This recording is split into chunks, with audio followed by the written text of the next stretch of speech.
Olá, estamos iniciando mais um programa Conhecendo o Ministério Público. Que idade uma menina pode iniciar a vida sexual? Recente decisão da Justiça Gaúcha gera polêmica. O Tribunal de Justiça do Estado considerou que a relação entre uma adolescente de 12 anos e um homem de 20 anos não é estupro, diferentemente do que diz a legislação brasileira. Conforme a decisão, o caso pode ser caracterizado crime porque houve o consentimento da garota e de sua família. No entanto, o Código Penal refere que toda relação sexual de adultos com menores de 14 anos é chamada de estupro presumido. Afinal, devemos seguir a norma ou a lei é dinâmica e pode se adequar aos tempos. Para analisar o assunto, convidamos a Procuradora de Justiça, Ana Maria Chinetsky, que atua perante a 6ª Câmara Criminal de Porto Alegre, e o chefe do Serviço de Obstetrícia do Complexo Hospitalar Santa Casa, médico Antônio Celso Ayub. Senhores, é um prazer tê-los aqui conosco no programa, e eu começaria com a doutora Ana Maria Chinetsky. Até que ponto, doutora, uma menina de 12 anos, mesmo consentindo a relação, tem capacidade de decidir sobre o assunto? Bom dia, Marco Aurélio. A questão que se põe é que toda a lei, segundo a lei, uma menor de 14 anos não tem absolutamente capacidade de consentir. Então, o consentimento dessa menina não é válido perante a legislação brasileira. O que o Código estabelece que se a menor tem menos de 14 anos, considera-se violência presumida, mesmo então que ela consinta. O autor, ele é processado pelo crime de estupro. Então, o Ministério Público vai recorrer desse caso? Vai recorrer. E o argumento mais forte é a presunção de violência? Presunção de violência que não pode ser relativizada, que nesse julgado do tribunal, eles relativizaram a presunção, entendendo que se houve consentimento, se os pais consentiram no namoro também, o rapaz não responde por estupro. Sim. Seria uma demasia. Acontece que, no caso concreto, a mãe consentiu no namoro, mas quando ela soube da conjunção carnal, ela procurou uma delegacia e denunciou o agente. Correto. E dentro do processo, a senhora lutou sempre para que a posição do Ministério Público fosse levada adiante, ou seja, a presunção da violência. Que assim, o processo ocorreu no interior, em Lavras do Sul. Lá foi um promotor, ou promotora, não tenho nome aqui, e foi absolvido, o réu foi absolvido e o promotor ou promotora recorreu da decisão. E eu peguei esse processo já em 2º grau, dei o parecer como procuradora e quando tomei ciência da decisão, resolvi que posso recorrer e tenho muita chance de êxito. Certo. Doutor Antônio Celso Ayub, do ponto de vista clínico, é muito precoce a relação de uma menina de 12 anos? Marco Aurélio, quando tu dizes relação, presumo eu, estamos falando de presunções, né? Esteja falando de coito, pênis, vagina. Sim. E esse é um assunto em aberto. São duas coisas que correm às vezes paralelas, às vezes completamente distintas. A maturidade física e a maturidade emocional de um adolescente ou de uma criança pré-adolescente. Às vezes o corpo está pronto, quer dizer, suporta o impacto de uma atividade física, né, convencional, sexual, mas a pessoa não tem ainda critérios ou base suficiente para tomar decisões consentâneas, né, com a situação. Acho que a posição do Ministério Público é muito, muito consequente, porque a presunção de violência implica outras coisas do que força física, do que agressão. Digamos que já nem vamos falar de menor. Vamos falar de uma moça, digamos, que conhece alguém numa festa, como foi um caso que eu conheço, e um grupo iria à casa dele para ouvir música, porque o ambiente da festa estava muito pouco propício para apreciar determinado tipo de música, de jazz especificamente, pelos quais estavam os dois interessados, só que os outros não foram, e ela foi com ele, e estavam sozinhos no apartamento dele. Tinha uma lareira, ele fez algumas insinuações, ela fez menção de retirar-se, ele pegou uma faca, colocou sobre a lareira e disse: tu sabes o que vai acontecer se tu saíres. E tiveram relação sexual. Ela não estava consentindo, mas diante da ameaça, que, veja bem, até aí não houve nenhuma ameaça, nenhuma violência física, mas é uma violência óbvia. O caso foi considerado como de estupro. Ela, saída dali, foi à delegacia, apresentou queixa, isso deu uma grande discussão. Então, essa perspectiva do que é violência é um campo fértil para manifestação. Eu tenho razoável experiência porque, embora sendo toco-ginecologista, eu pertencia a uma comissão da Federação Brasileira da Sociedade de Ginecologia e Obstetrícia, que é a federação que congrega todas as sociedades desta área, e a comissão era a Comissão Nacional de Violência contra a Mulher. E violência contra a mulher no âmbito da toco-ginecologia é praticamente estupro.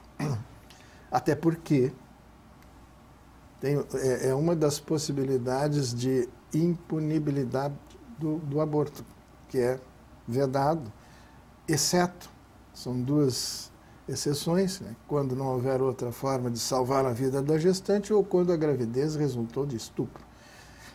Então, eu me vi envolvido cotidianamente com essas questões e eu tenho uma posição razoavelmente firme sobre isso.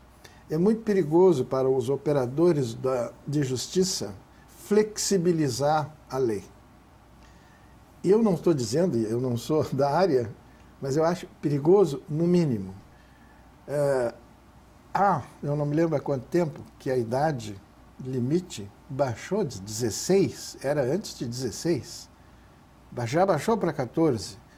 E se agora nós generalizássemos essa decisão, que eu estou entendendo, por favor, eu não estou dizendo que vão generalizar, que esta flexibilização, ou que essa relativização da lei prospere sem o parecer de peritos.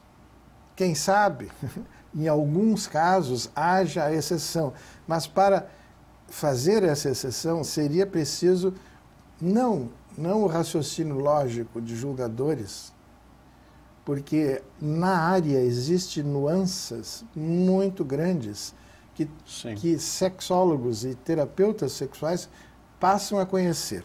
Eu, na função de julgador, achando que nesse caso, pelas circunstâncias, etc., eu não tomaria decisão sem a oitiva de peritos. Claro. Doutor Ayub, e biologicamente falando, digamos assim, uma menina dessa idade, ela tem capacidade para gestação? A partir da menarca, ou seja, a partir da primeira menstruação, e às vezes até antes, mas vamos no comum. Uma vez que iniciou o ciclo ovariano e a manifestação da função ovariana cíclica que permite gravidez é a menstruação, há possibilidade de gestação, sim. Visitava eu uma maternidade equivalente à que eu dirijo aqui na Santa Casa, maternidade Maritota, a equivalente lá em Belém do Pará, e a colega que me recebia, eu fui lá para, enfim, ministrar um curso, e ela começou a dizer que o problema da gravidez na adolescente lá era muito intenso, e aí ela me mostrou uma menina que tinha 14 anos. Dizia lá, essa aí tem 14 anos. Eu digo, sim, mas nós temos até com 12, 13, não, mas é a terceira gravidez dela, aos 14 anos. Não precisa ser muito experiente, nem muito lúcido para entender que, obviamente, aquelas crianças estão fadadas a não terem mãe, enfim, há uma porção de vicissitudes que não precisavam existir. As crianças também têm direito a ter pais, a ter educação, e essas coisas, ainda que não queiramos, serão sonegadas a essas crianças. Claro. Doutora Ana Maria, a senhora concorda com alguns especialistas que dizem que a legislação em vigor está ultrapassada? De forma alguma. O código realmente ele é de 1940. Porém, como em outras oportunidades até já fiz uma explanação, nós temos que fazer uma leitura sistemática das leis. Então, o direito ele é um sistema de leis. Logo, a Constituição Federal, ela é de 1988. E essa Constituição Federal, o que ela estabeleceu, que é dever da família, da sociedade, do Estado, proteger as crianças e o adolescente. E será severamente punido aquele que abusar sexualmente. Entre uma das previsões é essa. Então, sendo um sistema de leis, me parece assim forçar um pouco dizer que o código é de 1940, porque se nós atentarmos para outras questões como dirigir, capacidade, até para casar com menos de 16 anos precisa autorização dos pais para votar. E uma série de coisas que o menor não tem condições. Logo, a sexualidade que implica na possibilidade de gerar um outro ser e também que pode implicar até na prostituição, porque uma menina de 12 anos ela é facilmente ludibriada. Como no caso dos autos, o agente disse para ela que se ela não tivesse relações sexuais com ele, ele não continuaria a namorá-la. Então, de uma certa forma, houve uma pressão, um abuso da parte dele, que era maior de idade. Certo. Doutora Ayub. Eu vou acrescentar aqui, ajudando ou contribuindo com a doutora Ana Maria. A discrepância etária, essa diferença, torna extremamente poderoso em relação... É uma criança. Ela é frágil, ela é facilmente convencida. E isto, né, configura um predomínio indevido, uma influência que 2 ou 3 ou 4 anos depois não funcionaria. Quer dizer, ela está submetida a uma pessoa mais velha. Claro. Doutor Ayub, dentro da sua experiência, da sua vivência na Santa Casa, dá para o senhor nos dar uma ideia, assim, do quadro das adolescentes que lá são atendidas? Eu só posso falar, no caso da Santa Casa, sobre as gestantes adolescentes, sim, porque na Santa Casa não é feito atendimento à violência, claro, sexual. Para isso tem que se cadastrar junto ao sistema de saúde. Quem faz isto é, além do pronto-socorro, o Hospital de Clínicas, o Hospital Presidente Vargas e o Hospital Conceição. E eu acho que o Fêmea, sim. São esses. Na Santa Casa, não. Então, nós só pegamos as que engravidaram. com ou sem estupro, tempos depois. Porque do estupro nem sempre resulta gravidez. Né? Acho que no caso aqui não havia gravidez. Nesse caso não. Mas nós entramos sempre que resultou gravidez, por duas razões. Ou porque a gravidez chegou ao fim, uma gestante adolescente, o que configura riscos aumentados, ou problemas aumentados, pelo menos. Ela tinha que estar no colégio, abandona a escola, frequentemente não volta. Bom, ou porque chega com a perspectiva de interromper a gravidez através de aborto. A incidência de gravidez das que chegam para ganhar nenê, quer dizer, que não abortaram, gestantes adolescentes, lá gira em torno de 20%. Quer dizer, de cada 10 gestantes, 2 estão nessa faixa etária. Doutora Ana Maria, a senhora acredita que as decisões judiciais devem servir de parâmetro para a sociedade ou cada caso é um caso? Eu acredito que é uma responsabilidade muito grande dos operadores de direito quanto a essa questão, a essa e outras questões. Uma decisão dessas gera um perigoso precedente e pode influenciar no comportamento da sociedade em geral. Então, eu acho que teria que ter o máximo cuidado, porque tratar a exceção como exceção e não assim, generalizar. Existe a TV, a mídia, os programas, as meninas já usam batom, usam salto, então elas já são maduras e podem decidir sobre esse assunto. Então, eu acho que os operadores de direito têm que ter isso em mente, que flexibilizando demais as normas, o que pode alterar o comportamento da sociedade, e alterando o comportamento da sociedade, o que vai acontecer com as nossas meninas? Doutora Ayobi, meninas dessa idade têm maturidade suficiente até para decidir sobre os riscos de uma gestação? Não, exatamente o que eu estava dizendo. Usualmente não. Até tem fantasias, porque em vez de brincar com a boneca, brinca já com uma boneca que é bem mais funcional. Sim. Mas tem todas as consequências daí advindas, e se dão conta depois disso.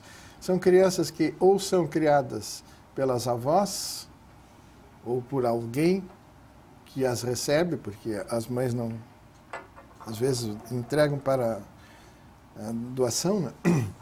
Adoção, e, enfim, a essas crianças negada os direitos que todos nós temos. Sim, e uma gravidez indesejada traz esses riscos, essas situações clínicas e até sociais.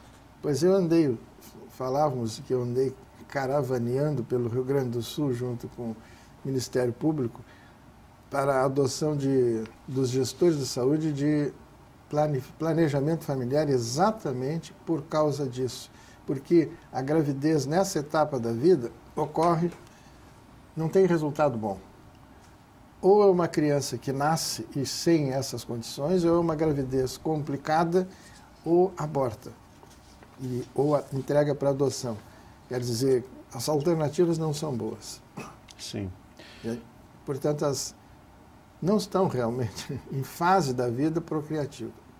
Sim. Doutora Ana Maria, a relação entre adolescentes e adultos são regidas em cada país, né, por suas leis. Me parece que até na Espanha é permitido que uma menina de 13 anos, né, se envolva com um homem, né, com um adulto, melhor dizendo. A senhora acredita, então, que o ideal é seguir a norma, a regra? Eu acredito seriamente que essa norma deve ser seguida, e também quanto à questão das leis, o Estatuto da Criança e do Adolescente, que surgiu em 1990, também confere a proteção integral à criança e ao adolescente e pune severamente aqueles que abusarem. Portanto, acho que a lei deve ser seguida. Eu não tenho conhecimento da Espanha, mas tenho conhecimento de outros países em que os autores desse tipo de crime são severamente punidos. E, inclusive, aqueles que vêm para cá e têm relações com menores aqui, eles também são punidos nos países de origem. Existe toda uma organização internacional a fim de coibir a pedofilia, a prostituição infantil. E por isso entendo que essa decisão ela vai na contramão de toda essa questão que está sendo tratada com muito cuidado pelo mundo afora. Certo. Antes da senhora ser procuradora de justiça, trabalhou na área da infância e juventude, no Ministério Público. Teria algum caso assim que a senhora lidou, mais ou menos semelhante com esse que está em pauta? Tive vários casos, inclusive no caso de uma menina que engravidou do avô, com 12 anos, e deu a criança em adoção. E o que a gente vê é que depois essas meninas elas ficam psicologicamente destruídas. É uma marca, eu não sou médica, mas no caso da infância e da juventude, no juizado da infância, nós tínhamos laudos psiquiátricos em todos os processos e mostrava assim que elas se desenhavam sem membros, né? Porque elas tinham problema porque a maior parte desses abusos sexuais consentidos, né, se dão dentro da família. Incestuosamente, muito frequente. É pai, é padrasto, avô, primo. Certo. Doutora Ayub, qual é o conselho que o senhor dá aos pais, até para se evitar uma gravidez indesejada? Olha, eu sempre que me dão a oportunidade, eu digo, quanto mais se fala sobre a sexualidade dentro de casa, tanto melhor. Ah, mas eu não estou muito preparado, eu gostaria que alguém mais preparado, às vezes a mãe diz, ou o pai, para abordar os assuntos. Por pior preparados que estejam os pais, eles estão melhor preparados do que o Joãozinho e a Mariazinha, que lá no colégio, no banheiro, frequentemente, vão ser os instrutores sexuais dos coleguinhas. Quando nada se fala sobre sexualidade em casa, está se fazendo um discurso veemente, no sentido de que isso não é coisa para casa, isso é coisa para a rua. E as crianças captam essas mensagens e não falam em casa, e não vão perguntar em casa. Então, naturalizar os temas sexuais é extremamente importante. Dizem os educadores sexuais, que eu acho que atrapalham dizendo isso, que a gente deve falar sobre sexo quando as crianças perguntarem. E eu retruco dizendo, e sobre asseio, sobre fazer higiene após micção, após evacuação, e escovar os dentes e tomar banho, quando é que a gente fala para as crianças? Desde sempre. Porque para nós é natural. Esta artificialização do sexo as crianças captam. Isso não é natural. Gera o tabu. Se desde cedo ouvem falar e naturalmente sobre esses temas, está se fazendo a prevenção. E o início da atividade sexual é uma decorrência desta abertura, que permita a livre expressão. É preciso que os pais, que os adultos treinem, sabe, a abordar esses temas. Eles são as pessoas que mais querem aquelas crianças, aqueles adolescentes. Estas pessoas são as que deveriam ser os seus confidentes. Não precisa esperar a indagação da criança. Claro que não. Não se espera. Como é que eu vou me limpar depois de fazer cocô? Não, ensina. Claro. Porque é natural ensinar. Ao não tocar sobre sexo, eu estou dizendo não é natural. Ok. E engendra o mito. Nós estamos chegando ao final do nosso programa, doutora. Eu gostaria, um minutinho, o recado do Ministério Público sobre sexualidade na adolescência? O Ministério Público, falo no meu nome, mas creio que em nome posso até citar a minha instituição, trata com o maior cuidado o adolescente, por entender que é um ser em desenvolvimento e deve ser protegido, inclusive, dos pais, porque às vezes até os próprios pais colocam a menina, oferecem a menina para obter alguma vantagem. Então, o Ministério Público, como instituição que tem que defender a sociedade, ele trata da adolescente como se fosse uma joia, porque é o nosso adulto de amanhã e pode gerar outros seres que também serão problemáticos, que também irão sofrer por falta de um adulto que cuide deles. Então, acho que os nossos adolescentes, eles devem ser tratados com toda a seriedade. Ok. Doutora Ana Maria Chinetsky, Procuradora de Justiça, que atua perante a 6ª Câmara Criminal. Eu atuo perante a 8ª Câmara, perante a 8ª com preferência, mas atuo em processos de outras câmaras também. Ok. Muito obrigado pela sua gentileza em aceitar o nosso convite. Ao doutor Antônio Celso Ayub, mais uma vez, agradeço a sua presença. Ele que é chefe do Serviço de Obstetrícia da Santa Casa de Misericórdia de Porto Alegre. Mais uma vez, muito obrigado, senhores. E nós voltaremos na próxima semana com mais um assunto de interesse no Conhecendo o Ministério Público. Até lá.